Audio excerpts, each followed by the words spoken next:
참 좋으신 하나님 아버지, 하루하루 많은 사건, 사고들이 지나가는 것처럼 우리 또한 9월 한 달도 하나님의 은혜로 잘 지내오게 하심을 감사합니다. 철을 따라 먹이시고 인도하시는 하나님 아버지, 가을의 풍성한 열매도 햇빛과 비와 바람으로 적절하게 공급해 주셔서 우리에게 선물로 주심을 또한 감사합니다. 이 시간도 주님의 은혜를 사모하며 예배드리기 원하오니 하늘 문을 여시고 은혜의 빗줄기 흘러 넘치게 하셔서 우리의 신앙도 풍성함으로 성장할 수 있도록 인도하여 주옵소서. 하나님, 우리 인생에는 다 이해할 수 없는 수많은 일들이 일어납니다. 하나님께서 허락하신 하루하루의 일상이 얼마나 큰 축복이고 감사한지 깨달으면서도 우리 각 심령들 안에 요동치는 어둠의 역사들 앞에서 기쁨을 빼앗기고 하나님의 은혜를 잊어버리고 살았던 것들을 고백하오니 용서하여 주옵소서. 이 어둠의 역사들 앞에 진리로 무장하고 하나님의 전신갑주를 입고 마귀를 대적하며 하나님의 승리와 이김을 드러내도록 성령의 충만함으로 기름 부어 주옵소서.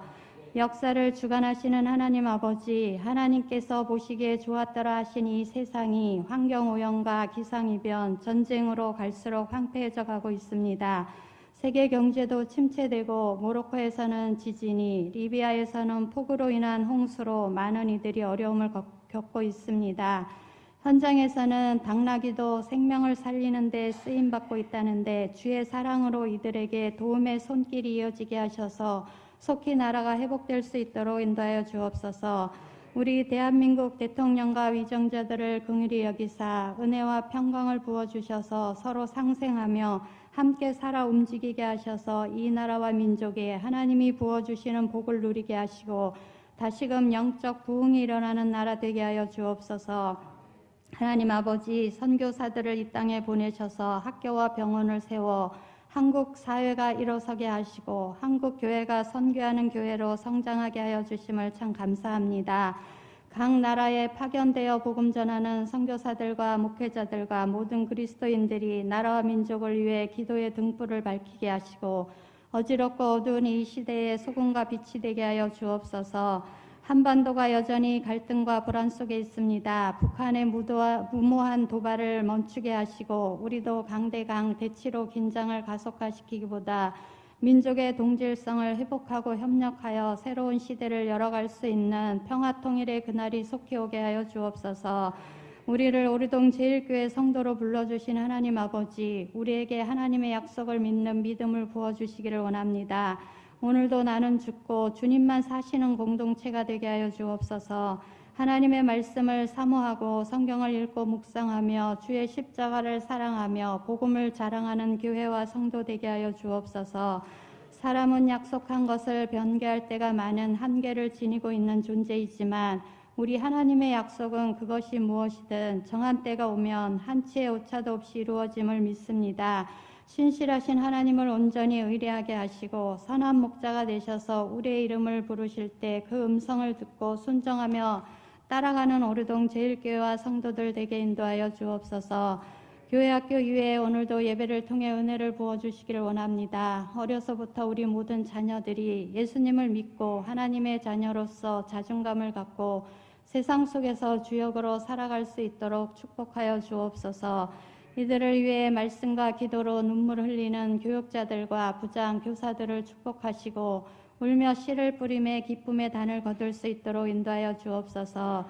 지체들 가운데 질병으로 기도하는 환우들을 기억하사 때를 따라 알맞는 치료를 해주시고 온몸의 기관들의 나쁜 세포는 제거해 주시고 좋은 세포들로 채우셔서 생명을 보호하여 주옵소서. 세월의 흐름에 따라 우리는 나이가 들어갑니다. 쇠약해지는 육신이 서글프고 희미해져가는 정신이 안타깝기도 합니다. 우리 어르신들을 붙들어 주시고 노년의 삶을 사는 모두가 육신은 쇠약해질지라도 주님의 나라를 소망하는 믿음은 더욱 선명해지게 도와주옵소서. 특별히 이제 추석 연휴를 맞아 고향을 찾는 이들과 함께 하셔서 오고 가는 길 안전하게 하시고 가족들 간의 만남 속에 기쁨이 충만하게 하시며 우상을 섬기는 일에 빠지거나 여호와의 이름을 망령되게 부르는 일로 하나님을 노엽게 하는 일이 없도록 인도하여 주옵소서. 오늘도 이른 아침부터 은혜의 찬양을 올려드리는 찬양대와 그 찬양을 기뻐 받아주시고 하나님께는 영광이요 듣는 우리에게는 은혜의 시간 되게 하여 주옵소서. 오늘도 예배를 위해 헌신하는 손길들을 기억하사 교사로, 안내로, 방송으로, 차량으로, 식당으로 이름도 없이 빛도 없이 헌신하는 이들의 수고가 헛되지 않도록 축복하여 주옵소서. 말씀 전하시는 담임 목사님 장중에 붙들어 주시고 항상 영육을 강건케 지켜보아여 주옵소서.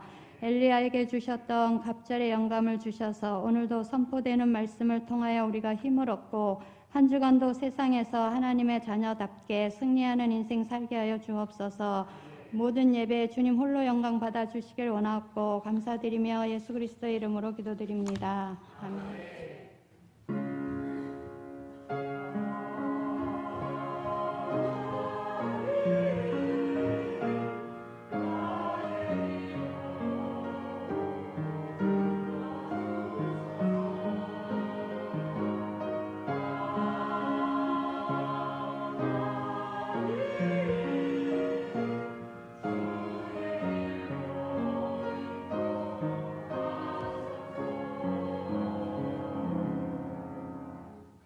이 시간 우리에게 주신 하나님의 말씀 신약 성경 마태복음 20장 1절에서 16절의 말씀입니다.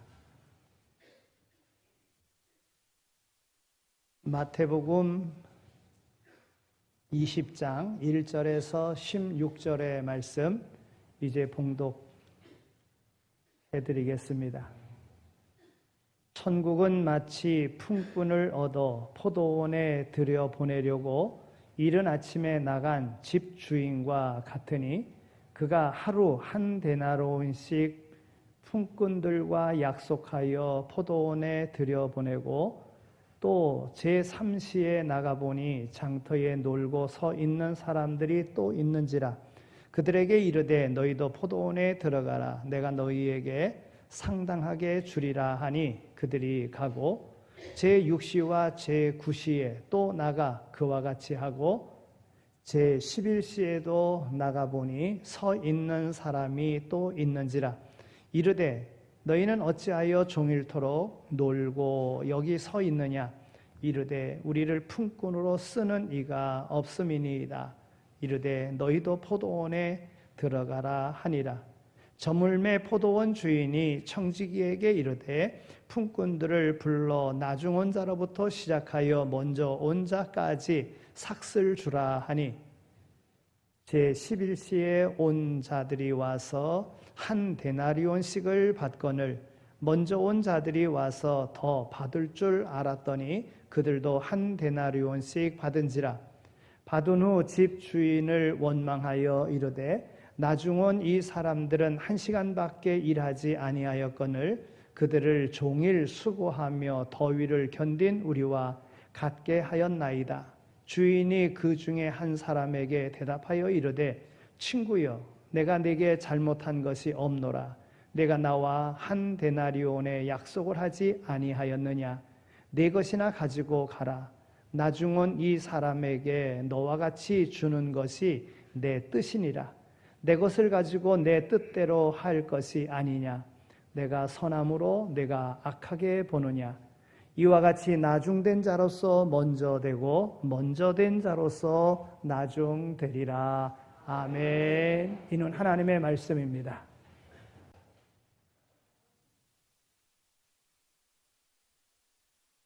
밤 기온이 이제 많이 떨어졌습니다. 11도, 13도. 한여름 열대야로 밤에도 28도 막 이렇게 되어서 밤잠을 설치기도 하고 그랬었는데 이제는 정말 잠자기 좋은 아주 좋은 날씨 기온 속에 우리가 살아가고 있습니다. 어제가 추분이었는데 이제는 밤 시간이 이제 길어집니다. 어제부터 이제 밤 시간이 점점 길어지는 참 시간이 참 빠른 것 같습니다. 무더웠던 여름 어제 같은데 금방 이제 지나서 이제 가을이 이렇게 되었습니다. 세월이 빠르다고 하는 것은 모든 사람이 느끼는 것이고 또 많은 사람들이 정말 세월은 화살과 같다 이렇게 이야기하기도 하고 너무나도 빠른 세월에 대해서 많은 이야기들을 합니다. 오는 우리의 그 늙어감을 무엇으로 막으려고 해도 막을 수 없는 것, 이것이 바로 세월인 것입니다. 욥기 9장 25절 26절에 있는 말씀에 보면 나의 날이 경주자보다 빨리 사라져 버리니 복을 볼 수 없구나. 그 지나가는 것이 빠른 배 같고 먹이에 날아내리는 독수리와 같구나. 그렇게 표현을 했습니다. 얼마나 세월이 빠른지 시간은 달리는 우체부와 같고 날아가는 독수리와도 같다고 하는 것이지요. 언제 어른이 되나 이렇게 생각하며 죽음에 대해서는 생각지도 않고 살아왔었는데 어느덧 이제 우리는 죽음을 생각하며 살아갈 때가 됐습니다. 요즘 계속 가까이 지내던 이들이 하나님의 부름을 받았다는 이야기를 거의 매주마다 듣습니다. 지난주에도 그랬었는데, 지지난주에도 그랬었는데, 지난주에도 우리 동기 목사님 가운데 아직 70도 안 됐는데 하나님의 부름을 받아서 장례를 어제 했고요. 또 우리 초등학교 동창 그 친구는 안 믿는 그런 친구였었는데 그 친구도 오늘 장례 날입니다.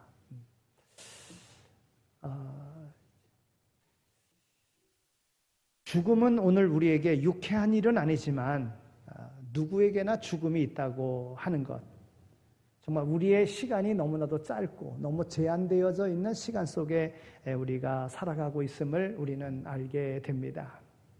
만일 하나님께서 우리에게 너 오라 이렇게 부르신다고 하면 기쁘게 정말 웃으면서 그 앞에 갈 수 있는 사람이 얼마나 되겠습니까? 우리의 생애의 마지막 분명히 있습니다. 우리는 그 죽음 앞에 웃고 갈 수 있으려고 하면 우리의 남은 생을 선한 일을 위하여 최선을 다해야 됩니다. 즉 후회 없는 삶을 살아야 됩니다. 그래야 웃으며 갈 수 있는 거예요. 어떤 이제 통계 이렇게 조사를 했는데 그 통계에 보면 믿는 사람하고 안 믿는 사람하고는 큰 차이가 있다고 하는 거예요. 이제 죽음이 눈앞에 있다고 하면 어떻게 하며 살겠느냐 하는 그런 통계를 조사를 했습니다. 그런데 안 믿는 사람들은 보통 뭐라고 이야기했느냐면 이제 내가 한 달밖에 못 산다 아니면 1년밖에 못 산다 그렇게 제한된 시간을 살아간다면 안 믿는 사람들은 내가 하고 싶은 일 이제 하고 살고 싶다 이렇게 대답을 했다는 거예요. 그런데 믿는 사람들은 뭐라고 대답했느냐 하면 하나님이 원하시는 일을 이제 하고 싶다 이렇게 대답을 했다는 겁니다. 그러면 오늘 우리가 믿는 이로서 하나님이 원하시는 일은 무엇이겠습니까? 하나님이 오늘 우리에게 원하시는 일 무엇입니까? 하나님은 사랑이시라. 하나님은 오늘 우리가 사랑하며 살기를 원하십니다. 또 하나님께서 말씀하십니다. 내가 거룩하니 너희도 거룩하라 그랬어요. 오늘 우리는 거룩을 즉 주님을 닮아가는 하나님의 뜻을 이루는 그 거룩을 이루며 살아가는 자가 되어야 된다 하는 것입니다. 오늘 말씀을 보면은 천국은 마치 품꾼을 얻어 포도원에 들여보내려고 이른 아침에 나간 집주인과 같으니 그랬어요. 그러니까 오늘 이 말씀은 천국의 비유이고 5번에 걸쳐서 시장에 나가서 일꾼을 찾는 집주인, 즉 하나님의 그 모습을 여기서 발견해 볼 수가 있습니다. 그리고 거기에 부름받은 5 종류의 부름받은 사람들을 볼 수가 있습니다. 그 사람들이 어떻게 행하였는가, 즉 오늘 우리 인생이 어떻게 살아야 되는가 하는 것을 오늘 우리에게 보여주고 있는, 그래서 천국 백성으로서 영원한 생명을 가지고 살아가는 이가 되라 하는 교훈의 말씀이 바로 오늘 말씀이라고 하는 거예요. 오늘 본문의 말씀은 이스라엘의 포도를 수확하는 때입니다. 여러분, 어떠한 과일이든지 어떠한 곡식이든지 심을 때가 있는가 하면 거둘 때가 있는 것입니다. 근데 추수, 거둘 때의 모습, 포도를 추수하는 때라고 하는 거예요. 그런데 이스라엘의 포도를 추수할 때는 7월, 8월 달이라는 거, 굉장히 우리나라와 같이 무더울 때에 추수한다는 거예요. 여러분, 일찍 거둬들이면 제 맛이 안 납니다. 또한 제때에 거둬들이지 않으면 뜨거운 햇빛을 받아서 금방 포도가 상하고 맙니다. 그러니까 제때에 포도를 거둬들여야지만이 되는 거예요. 거둬들인다고 해서 다 되는 것이 아니라 거둬들인 포도를 큰 광주일에다가 넣고 또 그것을 옮겨 포도즙 틀에다가 놓고 또 그 가운데 밟아서 즙으로 만든 다음에 큰 통에다 담아서 저장을 합니다. 숙성을 시키는 거죠. 그게 몇 주간에 걸쳐서 거의 6주간에 걸쳐서 3주에서 6주간에 숙성을 시켜야지만이 되는 겁니다. 그런데 이것이 그냥 마냥 시간을 두고 할 수 있는 게 아니라 한순간에 해야 되는 거예요. 한순간에 그 모든 것들을 다 해야 되는 겁니다. 그러니까 그렇게 하다 보면 일손이 모자랄 수밖에 없는 것입니다. 그러면 그 일손이 모자랄 때에 일꾼을 불러와야지만이 되는 거예요. 그래서 집 주인이, 포도원 주인이 나가서 일꾼, 부족한 일꾼들을 데려오는 것입니다. 오늘 우리의 남은 생에 하나님의 포도원에서 하나님이 원하시는 일을 하며 후회 없이 살아야 되는데, 오늘 부름받은 이들의 모습 속에서 오늘 우리의 삶을 한번 발견해 볼 수가 있는 겁니다. 하나님께서는요, 포도원 주인은 사랑의 마음으로 일꾼들을 불러왔다는 거예요. 오늘 말씀이 주는 가장 큰 것은 주인이 일꾼을 사랑하는 마음으로 불렀다고 하는 것입니다. 여러분, 어떻게 그것을 알 수 있습니까? 주인은 일꾼을 직접 불렀습니다. 예수님 시대에 땅 주인들은, 포도원 주인들은 대개 3 종류의 일꾼을 사용했습니다. 첫째는 청지기라고 하는 일꾼을 뒀어요. 이 청지기는 주인은 아니지만 상당한 재량권을 가지고 있는, 그래서 주인의 일을 대신하는, 요즘으로 말하면 매니저와 같은 겁니다. 그러니까 어떠한 업장에 완전한 책임을 맡겨서 할 수 있도록 직원 뽑는 것도 그렇고 모든 걸 할 수 있는 매니저와 같은 그 위치의 역할, 이것이 그 당시의 청지기였습니다. 또 종이라고 하는 신분을 가지고 있는 이들이 있었습니다. 이 종은 자유는 없었으나 주인이 시키는 일을 하면서 가족처럼 주인과 함께 살았습니다. 이 청지기와 종은 오늘의 직장인들로 이야기하자면 정규직과 같은 거예요. 주인과 더불어 함께 있으면서 일하는 거예요. 그러니까 안정되게 자기의 일을 할 수 있는 이들인 겁니다. 그러나 바쁠 때는 주인이 품꾼을 불러서 썼습니다. 품꾼은 오늘 말로 하자면 일용직입니다. 정한 시간에 일하고 일정한 그 정한 대로 보수를 받는 이들을 말하는 거예요. 지금 주인이 부르는 사람은 품꾼입니다. 만일 정기적으로 일할 청직이나 종을 부른다면 주인이 하는 것이 맞습니다. 그런데 지금 부르는 사람들은 품꾼입니다. 그런데 이 포도원 주인은 직접 품꾼들도 나가서 불렀다고 하는 거예요. 이것은 바로 사랑의 마음이라고 하는 것이죠. 사랑의 마음. 오늘 1절 말씀을 한번 다시 읽을까요? 자, 1절 말씀을 읽겠습니다. 시작.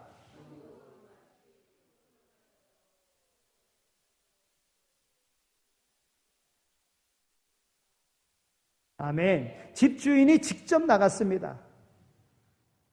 그나마 아침 일찍이 나갔습니다. 어떻습니까? 하나님은 오늘 우리를 직접 부르셨다고 하는 것입니다. 성경에 하나님은 일꾼을 직접 부르십니다. 내가 너를 택하여 지명하여 불렀나니 너는 내 것이라. 하나님께서는 우리를 직접 택하여 부르셨다고 하는 거예요. 하나님께서 아브라함을 부르셨습니다. 아브라함아 하고 갈대아 우르에서 우상이 관연한 그 땅에서 아브라함을 불러내셨습니다. 하나님은 모든 것 다 포기하고 양을 치면서 처가살이하고 있는 모세를 가시나무 떨기 불꽃 가운데에 모세를 부르셨습니다. 하나님은 사무엘을 불렀습니다. 다윗을 불렀습니다. 사울을 불렀습니다. 하나님은 직접 불렀습니다. 바로 사랑이 담겨져 있기 때문에 직접 부르신 것입니다.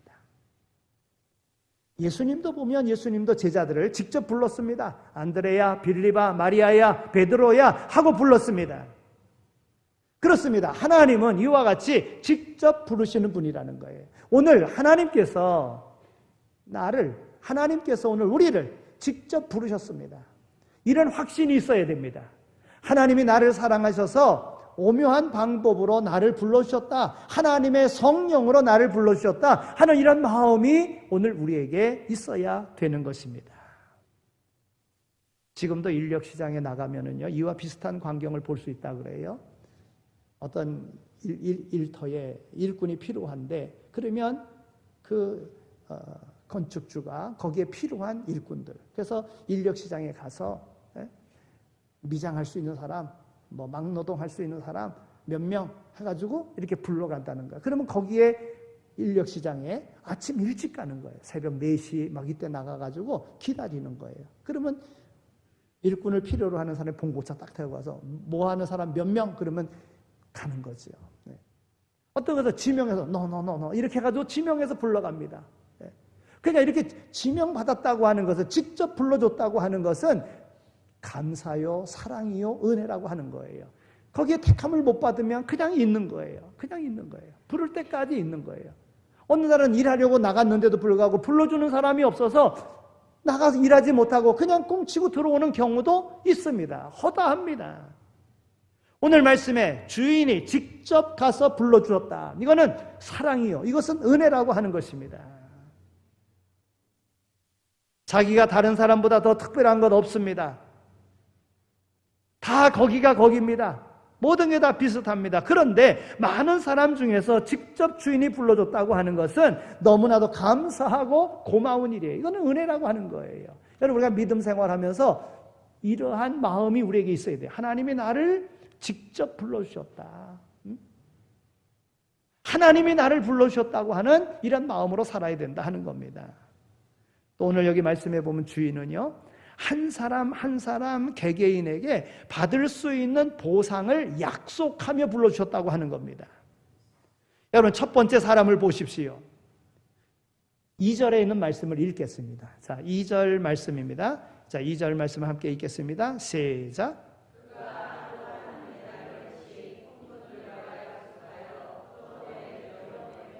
아멘. 여러분, 그 사람을 택하고 불러주신 다음에 그에게 한 데나리온을 약속하고 불렀습니다. 여러분, 굳이 이렇게 일용직에게 그냥 한번 불러 쓰고 그 다음에 안 쓸 사람에게 내가 한 데나리온 줄 터이니 들어가서 일하라, 이렇게 약속까지 해줬다고 하는 것입니다. 여러분, 주인이 무엇이 아쉬워가지고 약속까지 합니까? 오늘 이 주인의 마음을 우리가 보자고 하면 성경을 통해서 하나님은 오늘 우리에게 무수히 많은 약속을 해주셨어요. 성경에 거의 600회 이상 하나님이 약속해 주셨다는 거예요. 안 주면 못 받고 주면 다행인 피조물인 우리에게 하나님은 600번 이상 약속해 줬어요. 내가 내게 주리라. 내가 너를 도와주리라. 내가 너와 함께 하겠다. 이런 약속을 수도 없이 하셨다는 거예요. 하나님은 약속의 하나님이십니다. 하나님은 약속하신 것을 반드시 지키시는 그런 하나님이시라는 거예요. 여러분, 오늘 우리에게 하나님이 무엇을 약속하셨습니까? 영원한 생명을 약속하셨어요. 영원한 하나님의 나라를 약속하셨어요. 영원한 복을 빼앗기지 않는, 없어지지 아니하는 복을 오늘 우리에게 약속해 주셨다고 하는 것입니다. 오늘 이 주인의 모습을 통해서 하나님의 그 사랑을 오늘 우리가 깨달을 수 있는 거예요. 여러분, 두 번째 사람은 어떻게 부릅니까? 3절과 4절에 있는 말씀인데요. 우리 3절, 4절 말씀을 또 읽겠습니다. 자, 3절, 4절에 있는 말씀을 읽겠습니다. 시작.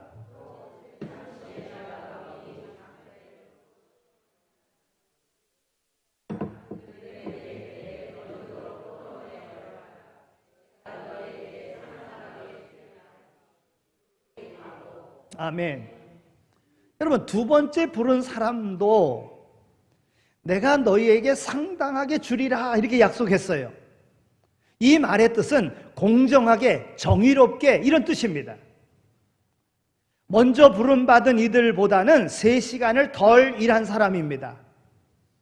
그래서 그들에게 공정하게, 정당하게 너희에게 맞는 그러한 삭을 주겠다 이렇게 약속하고 그들을 불렀다는 거예요. 세 번째, 네 번째 이들에게도 마찬가지입니다. 이들은 제6시와 제9시에 나가보니까 또 일터로 보냄을 받지 못한 이들이, 일거리를 찾고 있는 이들이 있었습니다. 그래서 그들에게도 이야기합니다. 가서 일하라. 포도원에 들어가서 일하라. 9시에 온 사람보다도 덜 일했습니다. 그들에게 약속하고 그들에게 그에 상당한 대가를 주겠다고 약속하고 부르셨어요. 하나님께서 이렇게 약속하고 일꾼을 부르시는 걸 봅니다. 하나님은 오늘 우리에게 변함없이 언제나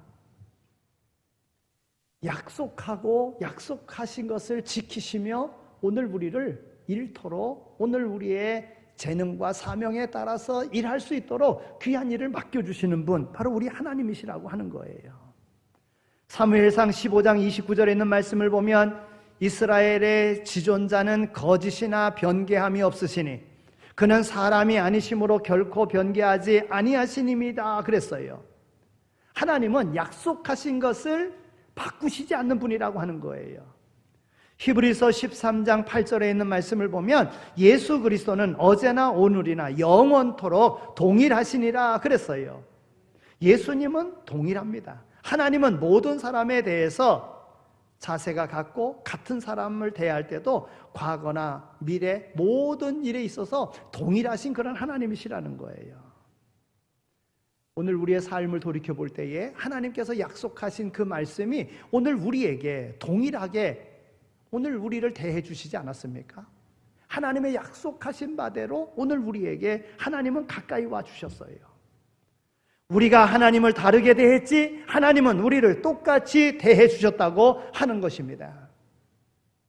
하나님 한 번도 나를 실망시키신 적 없으시고 언제나 공평과 은혜로 나를 지키셨네. 오 신실하신 주, 오 신실하신 주, 내 너를 떠나지도 않으리라. 내 너를 버리지도 않으리라. 약속하셨던 주님, 그 약속을 지키사 이후로도 영원토록 나를 지키시리라 약속하네.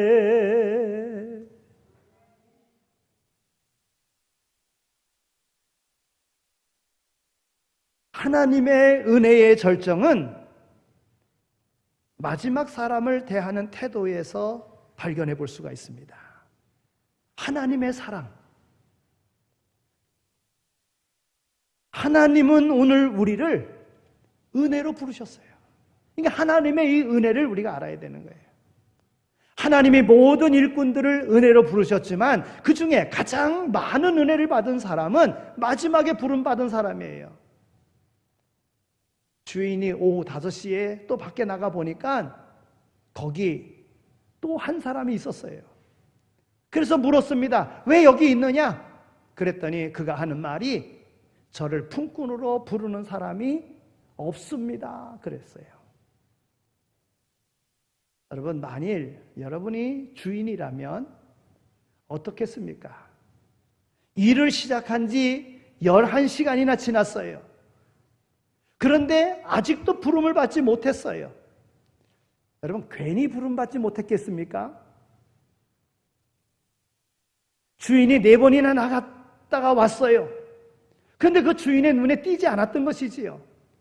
그 기준에 들지 않았던 것이지요. 뭔가 중대한 결격 사유가 있는 것입니다. 몸이 병들었든지 힘이 없어 보이든지 인상이 나쁘다든지, 여러분 그러면 쓰지 않는 것 아니겠습니까? 그런데 주인은 5번 나갔다가 그런데도 불구하고 아직도 부름받지 못한 상태에 있는 그를 불러줬다고 하는 거예요. 너도 포도원에 들어가라. 여러분, 주인은 다 쓰십니다. 오늘 우리의 몸에 여러 지체들이 있지만 어떤 지체는 무슨 일을 감당하는지 모를 정도의 그런 지체들이 있어요. 그런데 그 몸에 다 필요한 거예요. 있기 때문에 몸의 건강이 유지되는 겁니다. 네. 바로 하나님은 이렇게 모든 이들을 부르신다고 하는 거예요. 일 잘하는 사람은 일 잘하는 대로 쓰고 일 못하는 사람은 불쌍해서 씁니다. 능력이 있는 사람은 자격 때문에 쓰고 능력이 없는 사람은 은혜로 씁니다. 이것이 바로 하나님의 사랑이라고 하는 거예요. 난 이것 때문에 못해, 난 이것 때문에 안 돼. 여러분, 이게 아니라 나의 부족한 이 부분도 하나님은 쓰신다고 하는, 그래서 내가 하나님의 영광을 위하여 나의 부족한 부분이라도 하나님 앞에 드려야 되겠다, 이런 마음을 가지고 살아가야 하나님께로부터 쓰임받는, 하나님께 붙들림받은 삶을 살아간다고 하는 거예요. 여러분, 종이 쪽이라고 하더라도요, 종이가 돌에 딱 붙어 있으면은 찢을 수 없는 거예요. 우리가 약하지만 전능하신 하나님 앞에 딱 붙어 있으면 어느 강한 힘도 우리를 해할 수 없는 겁니다. 여러분, 이게 믿음이에요. 그런 믿음으로 가는 게 오늘 우리의 삶이라고 하는 거예요. 그런데요, 주인이 쓰실 때 어떻게 씁니까? 분명 일하려고 나왔어요. 가족을 책임져야 되는 그러한 사명감 가지고 나왔어요. 그런데 아무도 불러주는 이 없어요. 그냥 주인이 그래 오늘 품삯 하루치 1달란트 주고 그리고서는 한 데나리온 주고 그리고는 집으로 가라, 그럴 수도 있죠. 그런데 우리 하나님은 그 작은 짧은 시간이지만은 포도원에 들어가서 일하라고 하는 거예요. 여러분, 이것은요 자존감을 세워주는 거예요. 자존감을. 어느 단체에서 이렇게 도와주는 그런 일을 하는데 밥값을 내고 먹으라 그런대요. 물론 공짜로 주고자 하는데도 밥값을 이렇게 주고서는 내고 먹으라 그런다는 거예요. 300원 내고 밥값 내고 먹으라는 거예요. 이건 자존감을 세워주는 거예요. 나 밥값 내고 먹었다. 당당하게 먹으라는 거예요. 그냥 먹으려는 이런 마음이 아니라 당당하게 내고 먹으라고 하는 거예요. 당당하게 내고. 예. 제가 벌써 오래됐죠. 튀르키에 이렇게 갔을 때에 거기는 선교하기도 참 힘들고 막 이제 그런 데인데 그때 갔을 때에 이렇게 거기 온 분들한테, 특별히 노인네들한테, 일할 수 없는, 소득이 없는 분들한테 돈을 주더라고요. 들어올 때 돈을 아예, 소득이 없는 그런 분들에게 돈을 이렇게 줘요. 그리고는 헌금 시간에, 그게 뭐냐 그랬더니 그게 이제 헌금하라고 주는 거예요. 그러니까 주고 헌금 시간에 모든 공회 앞에 다른 사람들이 있는데 헌금하라는 거예요. 헌금하라. 네. 여러분, 그 사람들에게 자존감을 세워주는 거예요. 자존감을. 네. 주인은 지금 가서 그냥 도와줄 수도 있지만 일하라는 거예요. 들어가서 일하고 거기에 대한 걸 받으라는 거예요. 네. 여러분, 우리가 예수님을 생각할 때에 인류의 구원자로 오셨는데 좀 권세 있고 힘 있고 좋은 가문에서 오시면 얼마나 좋겠어요. 우리의 생각은 그렇잖아요. 그런데 나사렛, 아주 촌에, 그 가난한 마을에, 그리고 목수의 아들로 태어나게 하셨다는 거예요. 그리고 30년 목수로 일을 하게끔 하셨다는 거예요. 그럼 하나님은 왜 그런 방법으로 가장 가난한 동네에 가장 정말 천시받는 이러한 사람들, 그 공동체에서 왜 예수님을 태어나게 하셨을까? 예수님으로 하여금 목수의 아들로서 일하게 하신 거예요. 일하게. 그래서 예수님께서 공생의 기간 동안에 복음을 전하는 그런 일들을 보면 일하는 그러한 가운데에 사람들에게 교훈하셨다고 하는 거예요. 신약 성경에서 예수님이 사람들 앞에 나타난 그런 횟수가 132회인데, 그런데 그 중에 10번을 제외하고 122회는 일상의 일터에서 예수님이 나타났다고 하는 겁니다. 예수님이 말씀하신 그 현장은 누군가가 일하는 현장이었고, 그 일터에서 예수님은 하늘나라의 비유를 말씀하셨다고 하는 겁니다. 예수님께서 가르치신 그 비유 모두가 52개인데 그 중에 45개는 일과 관련된 비유라고 하는 것입니다. 예수님의 제자 12은 모두 일하는 사람이었었고, 예수님을 만난 그 상황, 그 현장은 일하는 가운데 만났다고 하는 것입니다. 그러니까 일이 얼마나 중요합니까? 여러분, 일해야 됩니다. 일해야 돼요. 사도행전에도 예외는 아닙니다. 모두 40번 주님이 나타나시는데 그 중에 39번이 사람이 일하는 현장에 나타나셨다고 하는 겁니다. 여러분, 무슨 말입니까? 하나님은 일하시는 분이십니다. 하나님이 일하시니 나도 일한다. 주님께서도 그리 말씀하셨잖아요. 하나님은 일하시는 분입니다. 하나님은 구름 위에 부채질하고 그냥 이렇게 앉아 계시는 그런 분이 아니시라 하나님은 일하시는 분이십니다. 그런 거로 하나님의 뜻을 따라 하나님의 사랑을 덧입은 사람들은 일해야 됩니다. 일해야 돼요. 예수님이 우리를 부르실 때 하신 말씀이 있습니다. 마태복음 11장 29절에 있는 말씀을 보면 나는 마음이 온유하고 겸손하니 나의 멍에를 메고 내게 배우라 그랬어요. 여러분, 여기서 중요한 것은 멍에를 메고입니다. 왜 예수님은 우리에게 멍에를 메고 따르라고 하시는 것입니까? 여러분, 멍에는 무겁고 부자유스러운 짐입니다. 왜 예수님은 우리에게 무거운 짐을 지고 따르라고 하는 겁니까? 여러분, 예수님의 이 말씀 속에는, 예수님을 믿는 오늘 우리의 삶에는 두 가지 짐이 있습니다. 하나는 내려놓는 짐이고 하나는 지는 짐입니다. 그래서 마태복음 11장 28절에 수고하고 무거운 짐진 자들아 다 내게로 오라 내가 너희를 쉬게 하리라 그랬어요. 여러분, 여기 말하는 이 무거운 짐, 이 짐, 내려놓아야 될 짐, 이 짐은 바로 죄의 짐인 것입니다. 죄의 짐. 이 죄의 짐은 내려놓아야 돼요. 죄의 짐은. 인생의 짐 내려놓아야 됩니다. 너 예수께 조용히 나가 내 모든 짐 내려놓고 주 십자가 사랑을 믿어 죄 사함을 너 받으라. 주 예수께 조용히 나가 내 마음을 쏟아놓으라. 늘은 미리 보시는 주님 그 은혜를 베푸시리. 주님 앞에 내려놓아야 될 것은 바로 죄의 짐 내려놔야 됩니다. 주님이 이 땅에 오신 목적은 우리의 죄를 담당하시기 위해서 오신 거예요. 그래서 하나님께로 갈 수 있도록, 하나님 나라 갈 수 있도록 하기 위해서 오신 것입니다.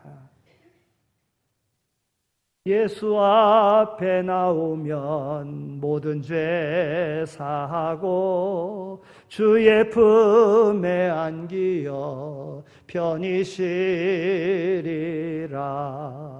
우리 주만 믿으면 모두 구원 얻으며 영생 복락멸류관 확실히 받겠네. 예수 앞에 나오면 모든 죄 사함 받습니다. 이건 내려놓아야 될 짐이에요. 또 하나 짐이 있는데 그 짐은 우리가 져야 될 짐입니다.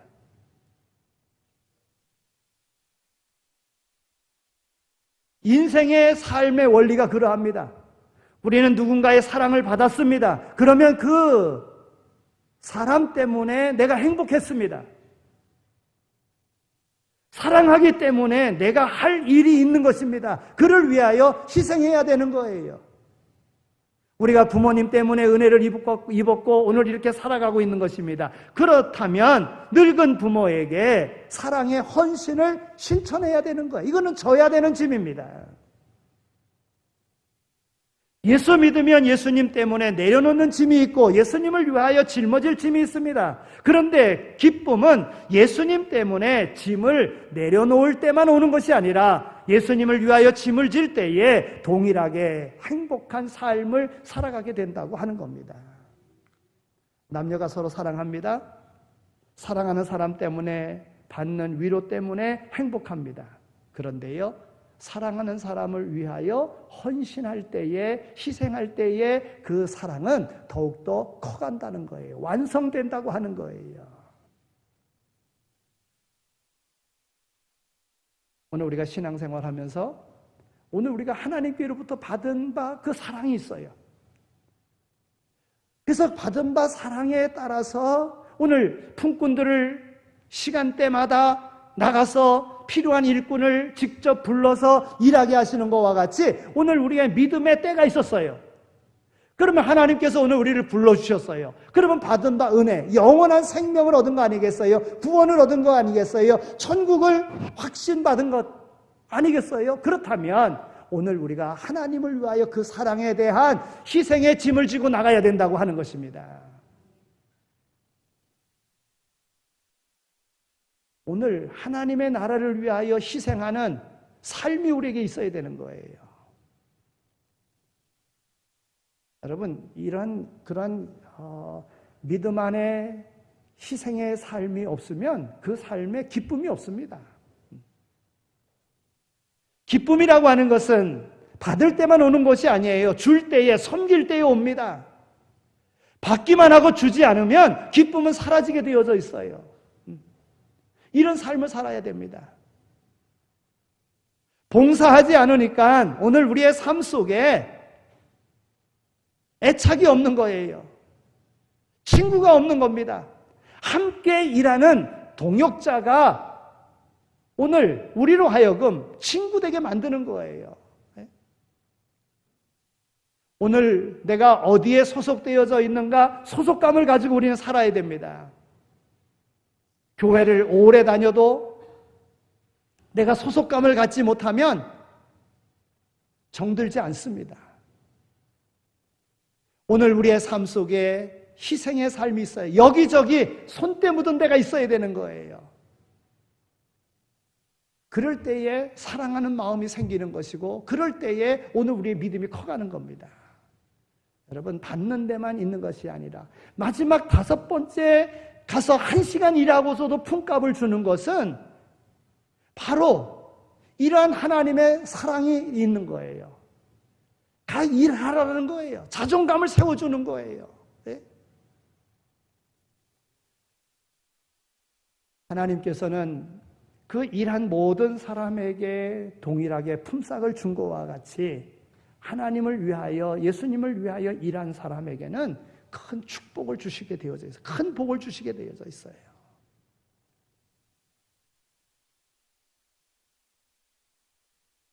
먼저 부름받은 이가 나중에 1시간 일한 사람에게 1데나리온 주는 걸 보고 먼저 부름받은 이가 더 받을 줄로 생각하고 거기에 대해서 항의를 합니다. 우리는 더 많이 일했는데 왜 저 1시간 일한 사람하고 똑같이 줍니까? 항의를 해요. 그럴 때 주인이 뭐라고 이야기합니까? 오늘 13절에 있는 말씀을 보면 내가 네게 잘못한 것이 없노라. 내가 나와 1데나리온의 약속을 하지 아니하였느냐? 여러분, 주인이 잘못 없습니다. 약속대로 했습니다. 그래서 주인은 이야기합니다. 내 것이나 가지고 가라. 나중은 이 사람에게 너와 같이 주는 것은 내 뜻이니라. 내 것을 가지고 내 뜻대로 할 것이 아니냐. 예? 내 것을 가지고 모든 사람에게 풍성하게 주는 것, 그것이 바로 주님의 마음이라고 하는 거예요. 우리는 주님의 마음, 주인의 마음을 우리는 알았어요. 오늘 우리가 주인의 마음을 가지고 해야 됩니다. 그리고 오늘 우리가 부름받은 이에게 내가 비록 1시간밖에 못했다고 할지라도 일하는 그 가운데 하나님이 주시는 은혜가 있음을 깨닫고 그것을 감사하며 살아가야 된다고 하는 거예요. 그러면 하나님께서 내게 어떤 은혜를 주셨는가? 이거 알아야 되잖아요. 하나님께서 오늘 우리에게 주시는 은사, 하나님이 주신 일을 잘 하도록 하나님이 주시는 하늘의 능력, 이것을 은사라고 이야기합니다. 베드로전서 4장 11절에는 이렇게 말합니다. 만일 누가 말하려고 하면 하나님의 말을 하는 것 같이 하고 누가 봉사하려면 하나님이 공급하시는 힘으로 하는 것 같이 하라 그랬어요. 우리는 할 때 어떻게 합니까? 내 이름을 내려고 합니다. 자기를 자랑하려고 합니다. 이렇게 하면 안 돼요. 말할 때는 하나님이 말씀하시는 것 같이, 또한 봉사하면은 하나님이 공급하시는 것 같이 하라는 거예요. 그러면 내가 받은 일은 무엇입니까? 내가 받은 은사는 무엇입니까? 은사를 알려고 하면 3가지의 그 특성을 가지고 우리는 내가 받은 은사가 무언가를 알 수 있습니다. 첫째는 내가 좋아하는 일, 그것만 하면 신나는 일, 이게 은사입니다. 둘째는 그 일을 해도 잘하는 일, 나도 만족하고 남도 잘한다고 하는 일, 이것이 은사입니다. 셋째는 열매가 있는 일, 그 일을 하면 성과가 있고 열매가 있는 일, 그것이 바로 은사입니다. 그러니까 오늘 우리가 무엇을 해도 거기에 열매가 있습니다. 우리가 무엇을 해도 거기에 만족감이 있습니다. 다른 사람이 잘한다고 이야기해 줍니다. 이게 은사예요. 내가 어떤 일을 하는데 좋아요. 그것만 하면 신이 나요. 이것이 하나님이 내게 준 달란트, 내게 준 은사라고 하는 거예요. 예. 은사는 하나님이 우리에게 주신 능력입니다. 누구나 은사가 있고 누구나 잘할 수 있는 일이 있습니다. 물론 교회 안에서 잘할 수 있는 일도 있지만 바깥에서도 얼마든지 잘할 수 있는 일들이 있습니다. 이 일을 하나님이 내게 은사로 주셨다고 하는 이런 믿음을 가지고 감당해야 된다 하는 것입니다. 여러분, 세상에서 가장 불행한 사람은요, 하고 싶은 일을 못하는 사람이래요. 불행한 사람. 하고 싶은 일을 못하는 사람이 가장 불행한 사람이래요. 가장 불쌍한 사람은 누구냐 하면 해야 할 일을 못하는 사람이 불쌍한 사람이래요. 하나님의 사람은 소명의 사람입니다. 소명이란 하지 않을 수 없는 어떤 것을 말합니다. 우리는 어쩔 수 없이 일하고 사는 사람이 아니라 하지 않을 수 없는 일을 하며 사는 사람들이라고 하는 거예요.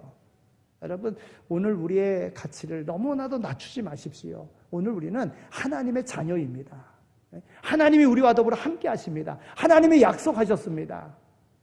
그 하나님의 부르심 속에 내게 맡겨진 일이 뭔가를 잘 분별해서 열심을 다하여 감당해 보십시오. 거기에 아름다운 열매들이 맺혀지게 될 것입니다. 하나님 감사합니다. 저희들을 사랑해 주셔서 이와 같이 하나님 전으로 불러주신 것 감사합니다. 하나님의 영광을 위하여 하나님의 사람으로 살아가게 해주신 것 정말 감사합니다.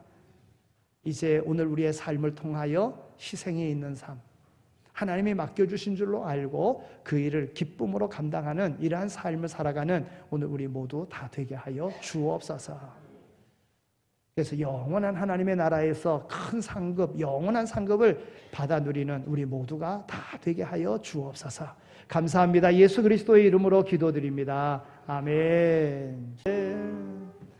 이제는 우리 주 예수 그리스도의 은혜와 하나님 아버지의 극진하신 사랑하심과 성령님의 위로하시고 교통하심이 우리를 사랑하셔서 우리에게 은사를 주시고 오늘 우리로 세상을 향하여 생명과 복의 통로가 되도록 명하셨기에 그 사명 잘 감당할 것을 마음에 다짐하며 세상으로 나가는 이 자리에 참여한 모든 이들 가운데 삶의 터전 가운데 이제로 영원히 함께 하시길 간절히 축원하옵나이다. 아멘.